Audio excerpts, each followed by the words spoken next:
السلام علیکم ورحمۃ اللہ وبرکاتہ دا ویډیو د سیټ باندې تاسو له وګورئ به ته دی باندې یو څو خبرې کوم.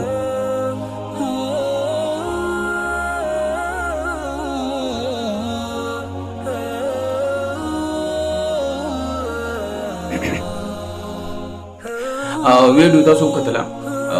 دا یو نوجوان دی مثال پر هغه دغه مشر سره په کوم حرکت باندې را روان دي تاسو ولیدو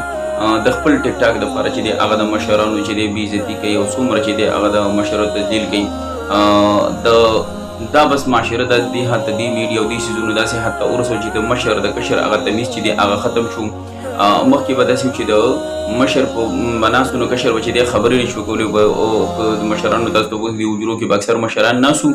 نو چې مشران باندې کشر به خبرې نه شوی کولی او دې چې دی د خپل ځان د مشهورتیا دپاره چې دی هغه د یو مشر هغه غریب دی یا هر څه چې دی نو د هغه چې دی دومره تذلیل کوي دومره سپکاوی کوي بل ټوپې چې دا نو هغه داسې په ځمکه چې دی په زور دا خو د نبي اسلام یو سنت طریقه د هغه په سنت طریقې باندې په سر کړې دی یو سنت طریقه ادا کوي او دی په هغې پسې چې دی خندا کوي مذاق کوي د خپل ټیک ټاک او یا د یو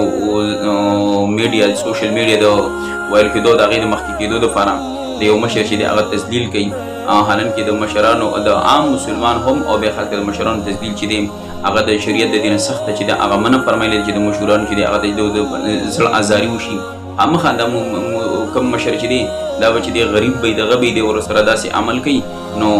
هغه چې دی دغه زړه به خامخا ازاریږي دغه زړه چې دی هغه ته به درد رسي هغه ته به تکلیف رسي نو هغه په دې باندې خوشحال نه دی زما سره دا کوم حرکت وشو په دې باندې خوشحال دی په دې باندې به انتهي چې دی خپي خو زه د عذر د وجې نه به څه ویلی نه شي حالانکې دا دی چې د مسلمان زړه ازارول چې دی دا ډېر زیات چې دی هغه سخته ګناه ده لکه دا یو مظلوم دی بلکې حدیث مبارک کې د نبي علیه السلام به چې کله یو ځای ته یو څوک به حاکم او یا مشر مقرر کړو او یو ځای ته به لېږو نو د هغه ته به د نورو نصیحتونو سره به ورته دا دی چې د خصوصیت سره دا نصیحت کوو چې واتق دعوة المظلوم د مظلوم د خیرونه چې د هغه خپل ځان وساته ځکه چې حدیث مبارک کې راځي حدیث قدسي چې د مظلوم د خیرو او د الله جل شانه په درمیان کې حجاب او پرده نشته د الله جل شانه ډایرکټ چې د هغه رسي